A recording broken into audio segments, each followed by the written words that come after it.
বিভিন্ন ধরনের মশলা আমরা আমদানি করতে পারি ইরান, পাকিস্তান, চায়না, অস্ট্রেলিয়া আরও যে কোনো দেশ থেকে আমদানি করতে পারি। রসুন, পেঁয়াজ, জিরা ইত্যাদি মশলা আছে এবং খাদ্যদ্রব্য চাল বা ডাল ইত্যাদি আমরা আমদানি করতে পারি। আরও রাষ্ট্রের সাথে আমরা চুক্তি করতে পারি। এই বলে বাংলাদেশের আমরা খাদ্য সংকট দূর করতে পারি। কিন্তু এই ভারতের সাথে বাণিজ্য বন্ধ করতে হবে। তারা ভারতের সাথে বাণিজ্য করলে তারা রাজনীতির সাথে জড়িয়ে বাংলাদেশকে পঙ্গু করার চেষ্টা করে এবং সীমান্ত এলাকায় গুলি করার চেষ্টা করে। তাই অতি শীঘ্রই বাণিজ্য মাধ্যমে আমরা যেন ভারতকে কোনো সুযোগ না দিই। যেমন ইস্ট ইন্ডিয়া কোম্পানি বাণিজ্যের মাধ্যমে আসে বা ভারতবর্ষ শাসন করেছিল 200 বছর, তেমন করে শাসন করার চেষ্টা করেছে। এই গত যে সরকার গেল 17 বছর এইভাবে শাসন করার চেষ্টা করেছে এবং আরও থাকতো যদি ছাত্র জনতা না জীবন দিত।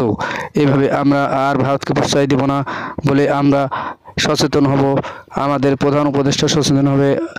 আমরা বাণিজ্যিক ভাবে সুন্দরভাবে আমরা অন্য দেশের সাথে চুক্তি করে আমরা সেই জিনিসটাকে আমরা মোকাবেলা করব। আসসালামু আলাইকুম।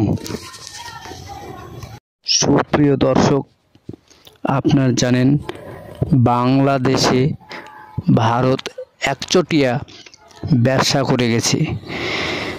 বিভিন্ন রকমের পার্টসের ব্যবসা, যেমন motorcycle company, TVS, Bajaj, hero,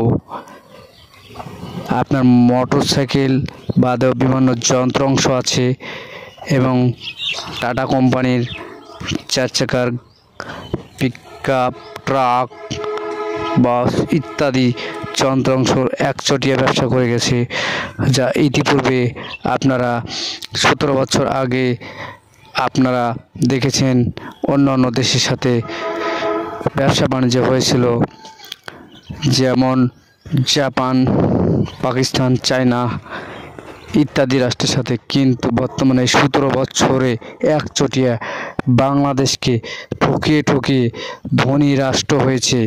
এই ভারত ধনী রাষ্ট্র হওয়ার ফলে আমাদেরকে প্রতিনিয়তই সীমান্ত এলাকায় হত্যা চালিয়ে যাচ্ছে, গুলি খাচ্ছি। তার বিনিময়ে আমরা কখনোই এই বন্ধু রাষ্ট্র না। কিন্তু একচটিয়া এই বাণিজ্য বন্ধ করতে হবে। তারা যেন ব্যবসা বাণিজ্য না করতে পারে আমাদের বাংলাদেশে।